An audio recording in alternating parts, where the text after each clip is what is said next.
नमस्कार, स्वागत है आप सभी का न्यूज 18 राजस्थान पर और मैं हूं आप सबके साथ ऋषिका और आप देख रहे हैं मेरे साथ सुप्रभात राजस्थान। बुलेटिन की शुरुआत करते हैं आज की उन बड़ी खबरों से जिन पर दिन भर आज हमारी नजर रहने वाली है। सबसे पहले बात करेंगे ग्रामीण ओलंपिक के फाइनल मुकाबले की। इस फाइनल मुकाबला जो है ग्रामीण ओलंपिक का वो आज खेला जाएगा। इसके साथ ही 26 अक्टूबर को पद संभालेंगे मल्लिकार्जुन खड़गे। कल उन्होंने कांग्रेस के राष्ट्रीय अध्यक्ष पद का चुनाव जीत लिया और 26 अक्टूबर को वो अब अपना पद संभालेंगे। इसके साथ ही बात करेंगे बीजेपी का प्रदेश सरकार पर हमले की। बीजेपी ने प्रदेश सरकार को तमाम मुद्दों पर घेरा है। इसके साथ ही बात करेंगे शराब ठेकेदार पर जानलेवा हमला कहां हुआ है, इस बारे में भी बात करेंगे। और दीपावली और अन्य त्योहारों को देखते हुए शुद्ध के लिए युद्ध अभियान प्रदेश भर में जारी है। इस पर भी आज दिन भर हमारी नजर रहेगी। और खबर सीकर से है, जहां कॉमर्स कॉलेज में छात्र संघ चुनाव के वक्त शुरू हुआ विवाद थमने का नाम नहीं ले रहा है। इसी रंजिश के चलते बुधवार रात छात्र संघ अध्यक्ष सौरभ सिंह के भाई और समर्थकों पर जानलेवा हमला कर दिया गया। मामले में सौरभ सिंह समर्थकों ने कार्रवाई नहीं होने पर उग्र आंदोलन की चेतावनी दी है। आरोप है कि सुमित जोशी सहित करीब 1 दर्जन लोगों ने उसके साथ मारपीट की। इसके बाद उसके रिश्तेदार उसे घर ले जा रहे थे, तभी फिर से 30 से ज्यादा लोग आए और हमला कर दिया।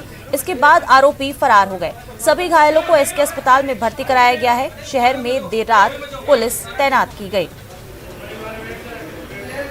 इस पूरे मामले पर ज्यादा जानकारी लेंगे हमारे सहयोगी संदीप से, जो हमारे साथ सीधा फोन लाइन पर जुड़ चुके हैं सीकर से। संदीप, क्या कुछ पूरा मामला है ये? देखिए, ये जो छात्र संघ चुनाव हुए थे उसके समय जो सौरभ सिंह है ये पहले एबीवीपी में थे और उसके बाद जब टिकट नहीं मिला तो बागी होकर के चुनाव लड़ा और चुनाव जीत गए थे। उसके बाद में एबीवीपी और जो निर्दलीय जो सौरभ सिंह है इनके प्रत्याशी के जो समर्थक हैं वो बार बार कॉलेज में भी कई बार आमने सामने हुए। ये जो रंजिश है वो उसी समय से चल रही है।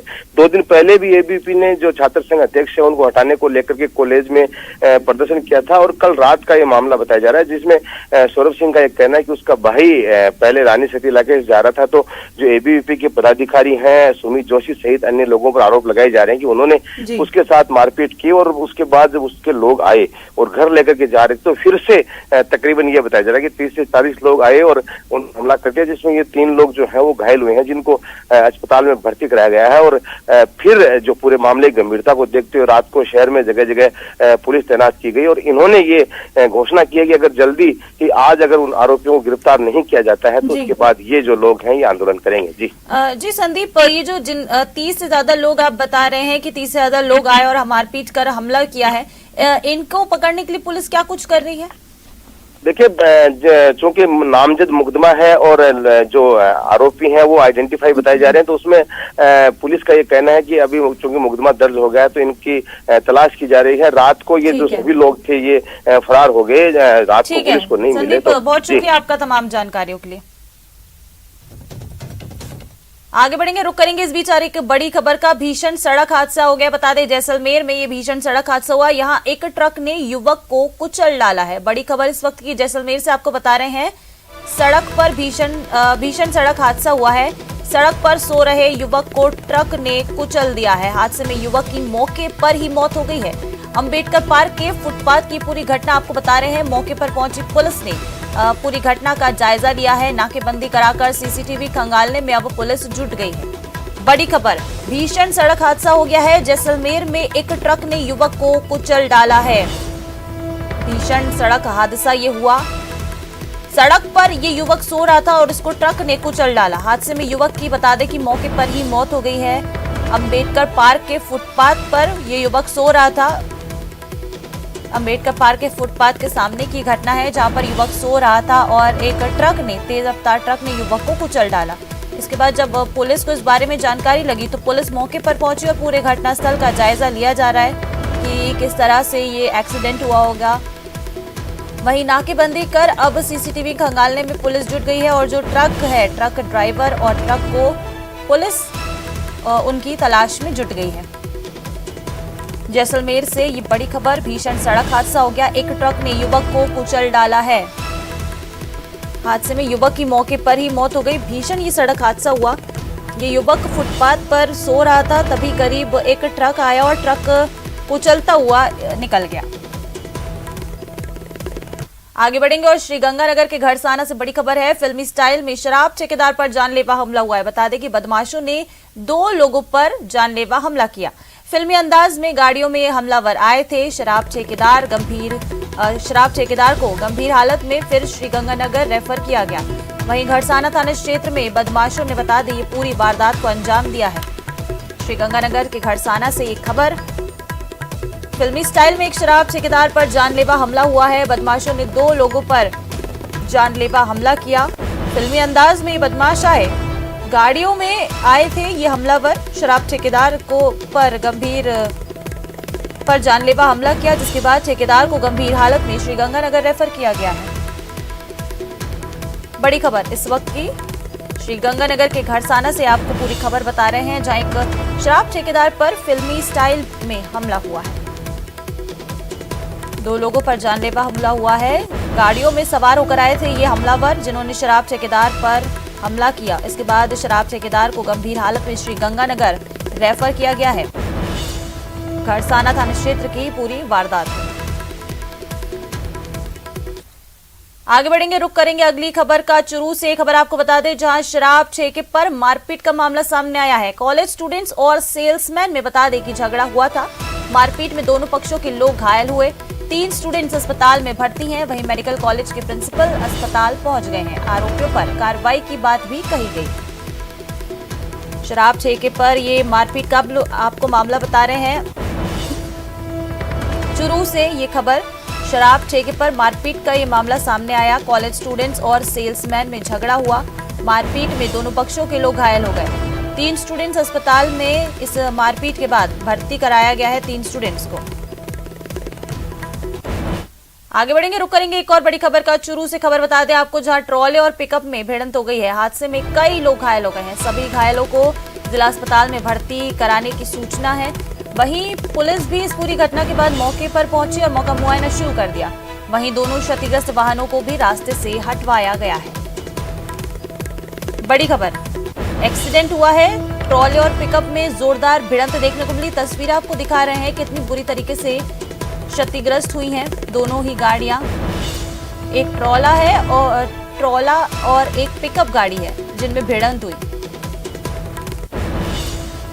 आगे बढ़ेंगे, रुक करेंगे उदयपुर से आ रही एक बड़ी खबर का। आबकारी विभाग की बड़ी कार्रवाई देखने को मिली है। 25 लाख की करीब 650 कार्टन शराब जब्त की गई है।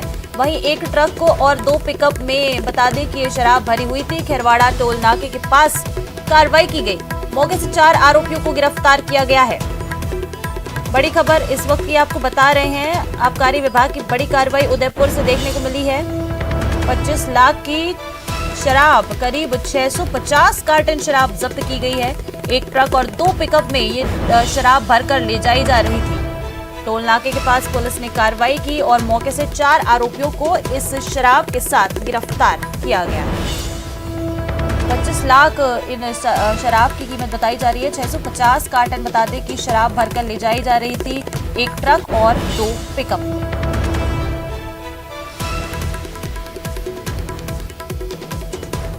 और डूंगरपुर के बिछीवाड़ा थाने में नष्ट बताई गई अवैध शराब पुलिस द्वारा तस्करों को बेचने के मामले में अब नया मोड़ सामने आया है। यही शराब नीलाम हुए कबाड़ हो चुके टैंकर से निकली है, जिसे पुलिसकर्मियों ने ही तस्करी के लिए छुपाया था। टैंकर खरीदार जब इस टैंकर को स्क्रैप कटिंग के लिए लेके गया तो शराब की पेटियां देखकर चौंक गया। मामले में अब पुलिस ने शराब को जब्त कर लिया है। वहीं जांच के दौरान भी तथ्य छुपाने वाले कांस्टेबल को सस्पेंड कर दिया गया है। डूंगरपुर के बिछीवाड़ा थाने में बता दें कि अवैध शराब को पुलिस द्वारा नष्ट किया गया था और नष्ट बताई गई अवैध शराब को पुलिस द्वारा तस्करों को बेचने का ये जो मामला था उसमें अब एक नया मोड़ आया है। बता दें कि यही शराब नीलाम हुए कबाड़ हो चुके टैंकर से निकली है, जिसे पुलिसकर्मियों ने ही तस्करी के लिए छुपाया था। टैंकर खरीदार जब इस टैंकर को स्क्रैप कटिंग के लिए लेके गया तो शराब की पेटियां देखकर चौंक गया। के आदेश से जिसको छोड़ा गया था वो किसी कबाड़ी की दुकान में गया और वहाँ जब उसको काटा गया तो वहाँ से उसमें शराब की पेटियाँ मिली। जब हमें ये सूचना मिली तो हमने तुरंत प्रभाव से संबंधित सीईओ को भेजा और वहाँ वीडियोग्राफी करा के उसकी फर्ज जब्ती बनाई और ये वही शराब है जिसका नष्टीकरण अभी हाल में ही डिस्पोजल कमेटी द्वारा दिखाया गया था। और राजधानी जयपुर के वैशाली नगर इलाके में आपसी विवाद में हुई चाकूबाजी में सगे भाई की हत्या करने का मामला सामने आया है। हत्या की वारदात बुधवार को मेजर बनी सिंह कॉलोनी में हुई। इसमें ऑटो रिक्शा चलाने वाले अशरफ उर्फ समीर की मौत हो गई है। आपसी विवाद का ये पूरा मामला चाकूबाजी में बता दें कि एक युवक की मौत हो गई है। पैतृक संपत्ति को लेकर दोनों में मनमुटाव चल रहा था, ऐसा बताया जा रहा है और दोनों में इसी को लेकर झगड़ा हुआ। और जोधपुर पुलिस कमिश्नरेट के रातानाड़ा थाना क्षेत्र में युवती ने अपने मालिक प्रॉपर्टी डीलर पर शादी का झांसा देकर यौन शोषण करने के आरोप लगाए हैं। पीड़िता ने आरोपी के खिलाफ परिजनों के साथ थाने पहुंचकर रिपोर्ट दर्ज कराई है। बताया ये जा रहा है कि 3 साल पहले आरोपी की संपर्क में ये युवती आई थी। तब आरोपी ने पीड़िता को नौकरी ऑफर कर अपने कार्यालय में रख लिया। इसके बाद आरोपी ने शादी की बात रखकर पीड़िता से संबंध बना लिए। फिर लगातार 3 साल तक संबंध बनाता रहा। जब पीड़िता ने शादी करने की बात कही तो उसने मारपीट कर उसे नौकरी से निकाल दिया। फिलहाल पुलिस ने पीड़िता का मेडिकल कराकर मामले की जांच शुरू कर दी है। चुरू के दूध वाखरा में शराबी जेठ की हरकतों से परेशान एक 23 साल की महिला ने जहर खाकर आत्महत्या करने की कोशिश की। गंभीर हालत में परिजन महिला को राजकीय जिला अस्पताल के आपातकालीन वार्ड लेकर पहुंचे, जहां उसका इलाज जारी है। अस्पताल में भर्ती महिला ने बताया कि वो हरियाणा की रहने वाली है। 3 साल पहले उसकी शादी दूध वाखरा में हुई थी। उसके जेठ शराबी किस्म का व्यक्ति है जो आए दिन शराब के नशे में परेशान करता है, जिससे तंग आकर उसने अपने घर में रखे चूहे मारने के जहर का सेवन कर लिया।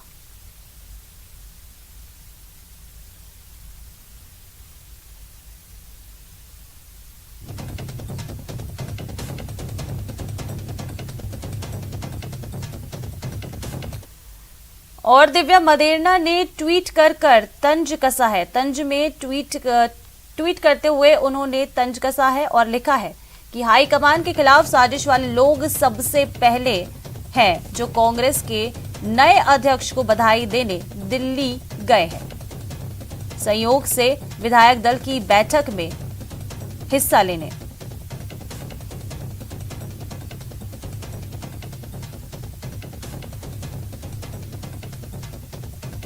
जयपुर भेजे गए पर्यवेक्षकों में एक थे जिन्होंने बाद में अनुशासन समिति को एक लिखित रिपोर्ट सौंपी और जिसके आधार पर नोटिस जारी हुए हैं।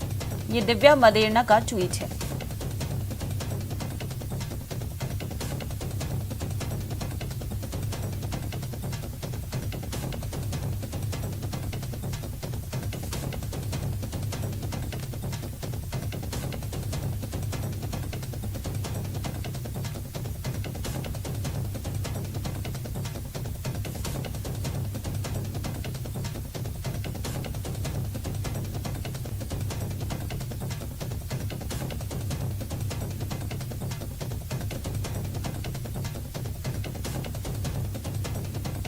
तो ये दिव्या मदेरना का वो पहला ट्वीट है जो हम आपको बता रहे हैं। आपके टीवी स्क्रीन पर आपको ट्वीट दिखा रहे हैं दिव्या मदेरना का। उन्होंने तंज कसा है और कहा है कि हाईकमान के खिलाफ साजिश करने वाले लोग सबसे पहले हैं जो कांग्रेस के नए अध्यक्ष को बधाई देने दिल्ली गए हैं, संयोग से श्री खड़गे विधायक दल की बैठक में हिस्सा लेने। वहीं अब आपको एक दूसरा ट्वीट भी दिखाते हैं दिव्या मदेरना का, जिसमें उन्होंने ट्वीट करते हुए निशाना साधा है। दिव्या मदेरना ने ट्वीट कर तंज किया कि कभी घमंड न कीजिए, समय बड़ा बलवान है कि ये रंजक राजा कई निर्धन को धनवान। ये दिव्या मदेरना का दूसरा ट्वीट जिसमें उन्होंने लिखा कभी घमंड न कीजिए, समय बड़ा बलवान किए रंक राजा कई निर्धन को धनवान। और दिवाली पर कोटा को सौगात मिली है। कोटा को 700 करोड़ के विकास कार्यों की सौगात मिली है। बता दें कि 21 अक्टूबर को लोकार्पण होगा। लोकार्पण कार्यक्रम होगा। वर्चुअल समारोह के जरिए सीएम अशोक गहलोत लोकार्पण करेंगे। अस्पताल के डीलक्स वार्ड का भी शिलान्यास किया जाएगा। मंत्री धारीवाल ने समारोह में शहरवासियों को आमंत्रित किया है। दिवाली पर कोटा को बड़ी सौगात, 700 करोड़ के विकास कार्यों की सौगात मिलेगी। 21 अक्टूबर को लोकार्पण किया जाएगा। को दीपावली की मेरी बहुत बहुत शुभकामनाएं हैं। इन शुभकामनाओं के साथ साथ मैं आपको एक सूचना देना चाहता हूं कि 21 अक्टूबर को कोटा के यातायात, चिकित्सा संबंधी, मूलभूत सुविधाएं संबंधी, हेरिटेज के रिनोवेशन संबंधी और शहर के सौंदर्यीकरण के तथा अन्य विकास के 20 बड़े प्रोजेक्ट का मुख्यमंत्री जी के द्वारा लोकार्पण किया जाएगा। इसके साथ ही चिकित्सा क्षेत्र में कोटा को एक और बड़ी सौगात MBS हॉस्पिटल के में विकसित की जाएगी, जिसका कि आधुनिक डीलक्स वार्ड का शिलान्यास भी मुख्यमंत्री जी के द्वारा 21 तारीख को ही किया जाएगा। मैंने वादा किया था कि दीपावली तक शहर में चल रहे विकास के विभिन्न कार्यों में अधिकांश पूरे कर दिए जाएंगे, जनता को समर्पित कर दिए जाएंगे। वो शुभ घड़ी अब आ गई है। करोड़ों रुपए के करवाए गए विकास कार्यों का लोकार्पण समारोह LED के माध्यम से शहर में कई जगहों पर शहरवासी देख सकेंगे। लोकार्पण समारोह वर्चुअल होगा। मैं भी जयपुर में मुख्यमंत्री जी के साथ ही समारोह में मौजूद रहूंगा। कोटा के श्रीनाथपुरम UIT ऑडिटोरियम में कार्यक्रम का सीधा प्रसारण भी किया जाएगा। और यहाँ रुकेंगे एक छोटे से ब्रेक के लिए, फौरन लौटेंगे।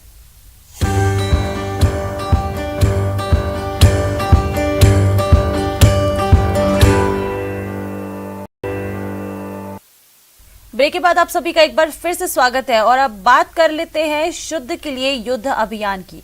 जयपुर में शुद्ध के लिए युद्ध अभियान मावा बनाने वाली 6 भट्टियों पर बता दें कि इस अभियान के तहत छापेमारी की गई है। 50 किलो पुरानी मिठाइयां नष्ट करवाई गई हैं। बता दें चौमू में भी मावा और दूध के 6 नमूने लिए गए। जिला प्रशासन के जांच दल ने ये कार्रवाई की।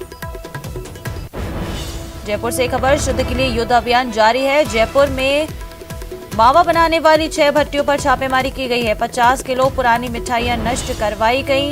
इसके साथ ही चौमू में मावा और दूध के 6 नमूने लिए गए। जिला प्रशासन के जांच दल ने कार्रवाई की। त्योहारी सीजन को देखते हुए मिलावटखोरों पर यह बड़ी कार्रवाई। त्योहारी सीजन आने वाला है, इसको देखते हुए अब शुद्ध के लिए युद्ध अभियान बड़ी ही युद्ध स्तर पर ही चल रहा है। पूरा अभियान कई जगहों पर, कई मिठाई की दुकानों पर छापेमारी की जा रही है और जयपुर में मावा बनाने वाली 6 भट्टियों पर छापेमारी की गई है। 50 किलो पुरानी मिठाइयां इस दौरान बता दें कि नष्ट करवाई गई। तस्वीरें आपको दिखा रहे हैं टीवी स्क्रीन पर। और त्योहार के आते ही प्रदेश में मिलावट का खेल जारी है। 4 जगहों की तस्वीरें आपको अब दिखाने वाले हैं आपकी टीवी स्क्रीन पर।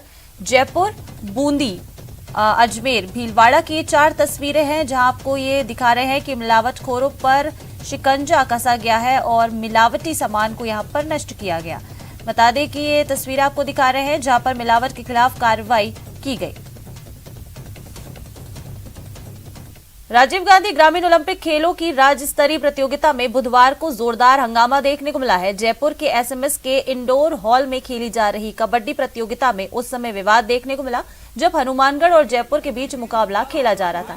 इस दौरान जयपुर टीम के एक खिलाड़ी को लेकर हनुमानगढ़ की टीम ने आपत्ति जताई, लेकिन मौजूद ऑफिशियल ने कोई ध्यान नहीं दिया और जयपुर की टीम को जीत हासिल हुई। इसके बाद सेमीफाइनल मुकाबला जयपुर का सीकर की टीम से हुआ तो उसी खिलाड़ी को लेकर फिर से विवाद हो गया, जिसके बाद सीकर की टीम ने खेलने से इनकार करते हुए जयपुर टीम को प्रतियोगिता से बाहर करने की मांग उठाई। मामला जब जांच कमेटी में गया तो जांच कमेटी द्वारा खेले गए खिलाड़ी को बाहरी होने पाए जाने के साथ ही हनुमानगढ़ टीम को विजेता घोषित किया और सेमीफाइनल मुकाबला हनुमानगढ़ और सीकर के बीच में करवाने का फैसला लिया गया। सरकारें आई, वादे हुए, लेकिन तृतीय श्रेणी के लाखों शिक्षकों की समस्या का समाधान पिछले 20 साल में भी नहीं हो पाया है।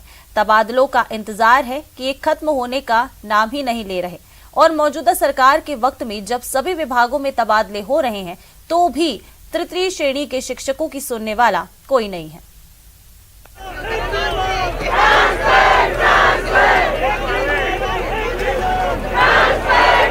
महिला और बाल विकास, महिला अधिकार की बात करता है, बालकों के अधिकार की बात करता है, तो हम उनसे हम निवेदन करते हैं कि कृपया गहलोत जी को ये बताइए क्या ये तड़पना ही हमारा अधिकार ये जो अधिकारिता विभाग है सुनिश्चित करता है क्या? झुंझुनू की ऊंची में रहने वाली और 15 साल हो गई मेरे को वहाँ सर्विस करते हुए। आप उम्मीद लग रही है सरकार से कोई तबादले की आपको? उम्मीद नहीं लग रही है, तभी तो आए हैं फिर यहाँ धरने के अंदर। तारीख पर तारीख, आखिर वो तारीख कब आएगी? न पॉलिसी आ रही और न ही तबादले हो रहे। परेशान शिक्षकों का दर्द यही है कि वो पिछले 20-20 सालों से तबादले की मांग कर रहे हैं, मगर सरकारें चुनाव में तो तबादले का वादा कर जाती है, लेकिन उनकी मांग पर कभी कोई ध्यान नहीं देता। नौकरी में लगी थी जब 25 साल की थी, आज बेटी 25 साल की हो गई, बाड़मेर डिस्ट्रिक्ट में बैठी 26 साल से अभी तक ट्रांसफर नहीं हुआ, घर नहीं पहुंच पा रही, बच्चे अकेले संघर्ष कर रहे हैं, हमें कोई फायदा नहीं। सरकार ने कहा हमें घर पे नजदीक पहुंचे, बेटी चली जाए क्या करेंगे? 15 साल से बैठे हैं, 2 साल का बच्चा था तब नौकरी लगे थे, आज वो बच्चा 18 साल का हो चुका है, आगे जाके बच्चे लगेंगे, कब हमें मौका मिलेगा परिवार और बच्चों के साथ रहने का? हर संवर्ग के तबादले होते हैं, क्या तृतीय श्रेणी शिक्षकों के तबादले कैसा मुश्किल काम है? शिक्षकों का आरोप है कि मौजूदा कांग्रेस सरकार ने भी सत्ता में आने से पहले तृतीय श्रेणी शिक्षकों के तबादले का वादा किया था, मगर पहले पॉलिसी का इंतजार करवाया और अब सभी विभागों के तबादले हो रहे हैं, तो तृतीय श्रेणी शिक्षकों के तबादले अभी भी नहीं हो रहे। इन सबकी इनका कष्ट यही तो है कि सरकार नई भर्तियां, नई रिक्तियां निकाल रही है, वो जिले वाइज रिक्तियां निकलेगी। इनको आशंका इस बात की है कि अगर वो रिक्तियां भर गई तो अगले 5-10 साल इन लोगों के स्थानांतरण फिर नहीं होंगे, इसलिए इस बात को ये समझते हैं। तृतीय श्रेणी शिक्षकों की पीड़ा को लेकर कर्मचारी संघ ने भी अपना समर्थन दिया है। ये हमारी जो मांग है और ये जो नीतियां की बात कर रहे हैं, 4 साल हो गए इनकी नीतियां नहीं बन रही, क्या शिक्षक नीति बनाएंगे? ये तो सरकार को नीति बनानी है, जो भी बनानी है, पर इनका स्थानांतरण शीघ्र से शीघ्र किया जाए। बहरहाल तृतीय श्रेणी के शिक्षकों ने सड़क से लेकर सोशल मीडिया पर अपने तबादले की मांग को लेकर आंदोलन शुरू तो कर दिया है, लेकिन उनकी मांग पर इस सरकार के वक्त में फैसला हो पाएगा या नहीं, कहना मुश्किल है। जयपुर से न्यूज 18 के लिए लवली वधवा की रिपोर्ट। तो इस बुलेटिन में फिलहाल इतना ही। आप देखते रहिए न्यूज 18 राजस्थान।